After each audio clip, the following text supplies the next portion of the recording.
اور اس سے پہلے قرآن کریم میں اللہ سبحانہ تعالیٰ نے کیا فرمایا؟ وَقَاتِلُوا فِي سَبِيلِ اللَّهِ الَّذِينَ يُقَاتِلُونَكُمْ وَلَا تَعْتَدُوا إِنَّ اللَّهَ لَا يُحِبُّ الْمُعْتَدِينَ، کہ اللہ کی راہ میں جہاد کرو ان لوگوں سے جو تم سے جنگ کرتے ہیں، لڑائی کرتے ہیں، ان سے تم جہاد کرو. وَلَا تَعْتَدُوا، اور میدان جہاد میں بھی تم حد سے آگے نہیں بڑھنا، حد سے آگے نہیں بڑھنا. اور حد سے آگے بڑھنے والوں کو اللہ پسند نہیں کرتا ہے. حد سے آگے نہ بڑھنا، اس کی تفسیر حدیث کے اندر ہے. اللہ کے نبی صلی اللہ علیہ وسلم نے میدان جنگ میں، میدان جہاد میں آپ نے جسم کا مثلا کرنے سے منع کیا. جسم کا مثلا کرنے سے کہ کسی کے ناک ہاتھ پیر کاٹا جائے، اس سے آپ نے کیا ہے؟ منع کیا.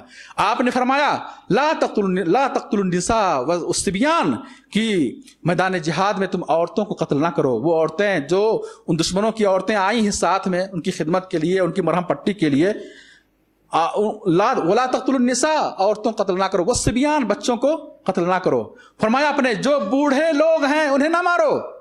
ایسے ہی جو راہب ہیں، اپنے دھرم کے پجاری ہیں، انہیں قتل نہ کرو. اور ان لوگوں کو بھی قتل نہ کرو جو تم سے قتال نہیں کرتے ہیں، جو جنگ میں شریک نہیں ہیں، انہیں نہ مارو.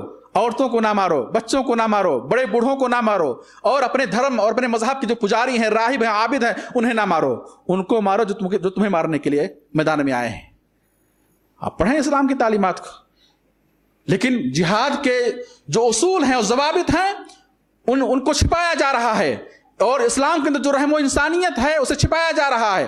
اور میرے بھائی، جہاد کا نام لے کر، قتال کا نام لے کر، ان آیتوں کو بنیاد بنا کر کے اسلام کے خلاف یہ سازش کی جا رہی ہے کہ اسلام تلوار کے زور پر پھیلا ہے.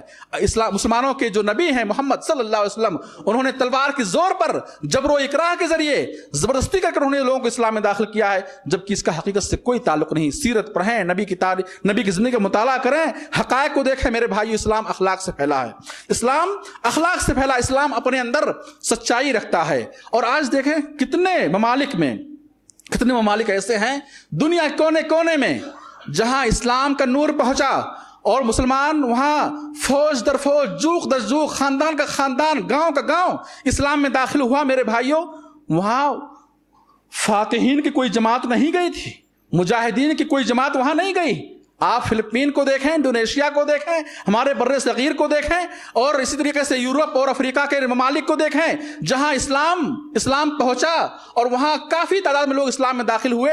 میرے بھائیوں، وہاں کوئی تلوار نہ اٹھی، کوئی لڑائی نہ ہوئی، بغیر کسی جنگ و قتال کی لڑائی کے کیا ہے لوگ اسلام میں داخل ہوئے. اور بتاؤں، اور آگے بڑھیں، دیکھیں خلفائے راشدین کے زمانے میں جب اسلامی فتوحات وسیع ہوئے اور مسلمانوں نے ممالک کو فتح کیا، وہاں پر بھی بغیر کسی جبر و اکراہ کے لوگ اسلام میں داخل ہوتے گئے. اور قرآن کریم میں اللہ سبحانہ تعالیٰ نے آیت نازل فرمائی، وَإِنْ أَحَدٌ مِّنَ الْمُشْرِكِينَ اسْتَجَارَكَ فَأَجِرْهُ حَتَّى يَسْمَعَ كَلَامَ اللَّهِ ثُمَّ أَبْلِغْهُ مَأْمَنَهُ. اللہ کہتے ہیں اگر کوئی مشرک، اے مسلمان اور اے نبی صلی اللہ علیہ وسلم، کوئی مسلمان اگر تم سے، کوئی کافر یا مشرک تم سے پناہ طلب کرے کہ بھائی تم مجھے اپنی پناہ میں رکھو، میں تمہاری حفاظت میں رہنا چاہتا ہوں، اگر کوئی مجھے تم بچاؤ. اگر کوئی مشرک اور کافر، اسلام کا دشمن، اللہ کا دشمن تم سے پناہ طلب کرے، کیا حکم ہے؟ وہ کافر ہے، اسلام کا دشمن ہے، مسلمانوں کا دشمن ہے، لیکن ہتھیار ڈال دیا اور وہ تمہیں تکلیف نہیں پہنچائے گا، اور وہ تمہاری پناہ اور تمہاری حفاظت طلب کر رہا ہے. اللہ کہتے ہیں، کیا کہتے ہیں؟ فَأَجِرْهُ، اسے اپنی پناہ میں رکھو، اسے اپنی پناہ میں رکھو، اس کی حفاظت کرو. حَتَّى يَسْمَعَ كَلَامَ اللَّهِ، اور اللہ کا کلام اسے سناؤ، اللہ کا دین سناؤ، اسلام کی دعوت دو. اگر اسلام قبول کر لیتا ہے تو اچھی بات ہے، اور اگر قبول نہیں کرتا ہے تو پھر کیا کرو؟ مار دو؟ نہیں.